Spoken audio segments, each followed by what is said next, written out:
नमस्कार दोस्तों, स्वागत है आपका आपके अपने YouTube चैनल स्टडी पॉइंट में। अगर आप CTET और TET के एग्ज़ाम की तैयारी कर रहे हैं तो दोस्तों आप मुझे फॉलो कर लीजिएगा अनअकैडमी के लर्निंग ऐप पर। और दोस्तों अपने YouTube चैनल स्टडी पॉइंट को सब्सक्राइब करना ना भूलें। अनअकैडमी का लिंक आपको नीचे डिस्क्रिप्शन बॉक्स में मिल जाएगा।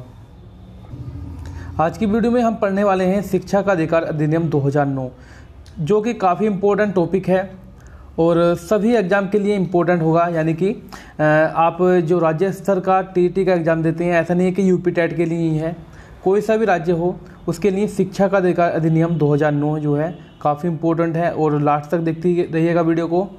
पहला पॉइंट इसका देखिए क्या होगा। शिक्षा का अधिकार अधिनियम 2009 राज्य, परिवार और समुदाय की सहायता से 6 से 14 वर्ष तक के सभी बच्चों के लिए मुफ्त एवं अनिवार्य गुणवत्तापूर्ण प्राथमिक शिक्षा सुनिश्चित करता है। ठीक है, ये चीज़ आपको पता होनी चाहिए। दूसरा पॉइंट आपका ये बनेगा यहाँ पर कि यह अधिनियम मूलतः 2005 के शिक्षा के अधिकार विधेयक का संशोधन रूप है और वर्ष 2002 में संविधान के 86वें संशोधन द्वारा अनुच्छेद 21A के भाग 3 के माध्यम से 6 से 14 वर्ष तक के सभी बच्चों को मुफ्त एवं अनिवार्य शिक्षा उपलब्ध कराने का प्रावधान किया गया था। यहाँ से आपका एक क्वेश्चन बन जाता है। यहाँ से जो ये पॉइंट है आपका, इसमें से आपका एक क्वेश्चन बन जाता है। आपसे पूछ सकता है कौन सा संविधान का संशोधन हुआ था, तो आपका आंसर आ जाएगा 86वां जो संविधान संशोधित हुआ था और अनुच्छेद 21A के भाग 3 के माध्यम से। इसको प्रभावी बनाने के लिए 4 अगस्त 2009 को लोकसभा में यह अधिनियम पारित किया गया, जो 1 अप्रैल 2010 से पूरे देश में लागू किया गया। ये भी एक क्वेश्चन यहाँ से बन जाता था दोस्तों।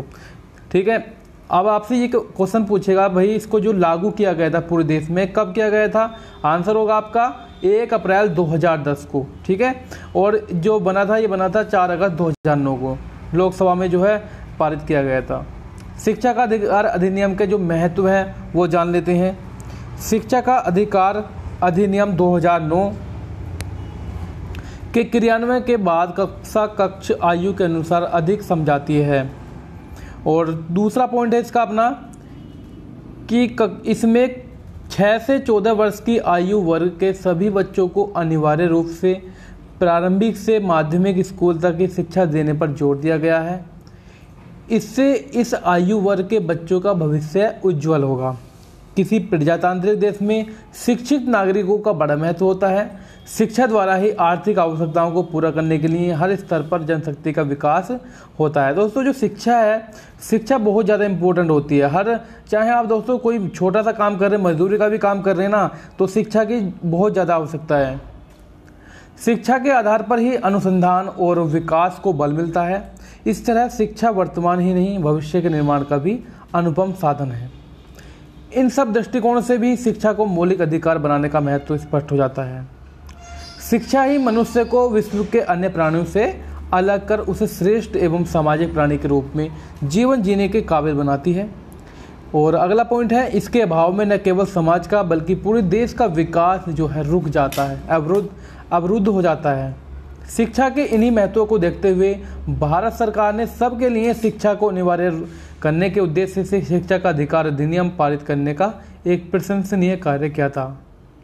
इसी कड़ी में सर्व शिक्षा अभियान, देखिए ये भी काफ़ी इम्पोर्टेंट है। सर्व शिक्षा अभियान को इस सहयोगी बनाना निसंदेह अत्यधिक लाभप्रद सिद्ध हुआ।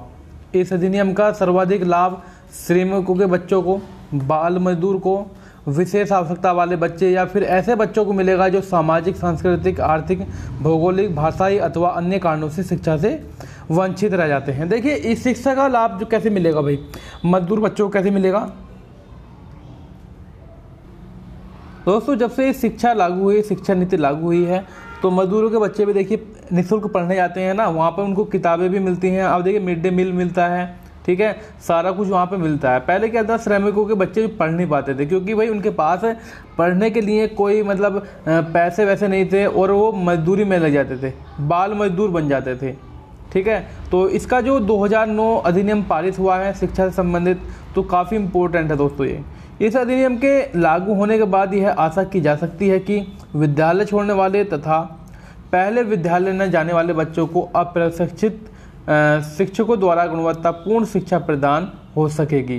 पहले क्या होता था, देखिए कक्षा 2, 3, 4 या जितना भी पढ़ लिया उनको, मतलब जहाँ तक उनके पास पैसे थे वहाँ तक उन्होंने पढ़ लिया, लेकिन आगे को पैसे ना बन पाने के कारण वो जो है शिक्षा बीच में ही छोड़ देते थे।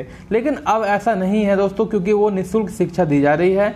और वैसे भी दोस्तों गांव-गांव में अभियान चलाकर, इस स्कूलों के द्वारा सर्व शिक्षा अभियान चलाकर ऐसे बच्चों को चिन्हित कर लिया जाता है कि भाई जो स्कूल छोड़ गए हैं, किन कारणों से छोड़ा भाई उन्होंने स्कूल, तो उसके घर जाकर संपर्क करते हैं और उसको जो है एडमिशन दिलाते हैं। शिक्षा के अधिकार अधिनियम की कमियां भी हैं। देखिए कोई काम में अगर अच्छाई होती है तो उसमें कमियां भी होती हैं, और शिक्षा के अधिकार अधिनियम 2009 में भी कुछ कमियां हैं। तो इस अधिनियम की सबसे बड़ी कमी यह है कि इसमें 6 वर्ष आयु वर्ग और 14 से 18 वर्ष आयु वर्ग के बच्चों की बात नहीं की गई है। ठीक है, 6 से 14 की बात की गई है ओनली। अंतर्राष्ट्रीय बाल अधिकार समझौते के अनुसार 18 वर्ष तक की आयु तथा 18 वर्ष तक की आयु तक के बच्चों को बच्चा माना गया है, यानी कि 1 से लेकर 18 वर्ष तक, यानी कि 0 से लेकर 18 तक क्या माना गया है, बच्चा माना गया है, जिसे भारत सहित 142 देशों ने स्वीकृति प्रदान की है। फिर भी 14 से 18 वर्ष आयु वर्ग की शिक्षा की बात इस अधिनियम में नहीं की गई है।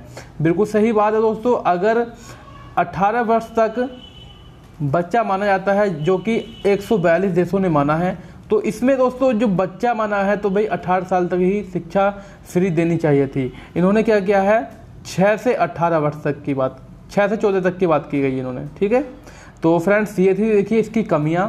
और अगर आपको हमारी वीडियो पसंद आई दोस्तों प्लीज़ लाइक कीजिए, शेयर कीजिए, और हो सके दोस्तों तो अपने फ्रेंड्स से बताइए कि भाई हाँ स्टडी पॉइंट को सब्सक्राइब करना है। ठीक है फ्रेंड्स, तो मिलते हैं नेक्स्ट वीडियो में एक अच्छी वीडियो के साथ। तब तक के लिए दोस्तों रखिएगा अपना ख्याल। थैंक यू, धन्यवाद।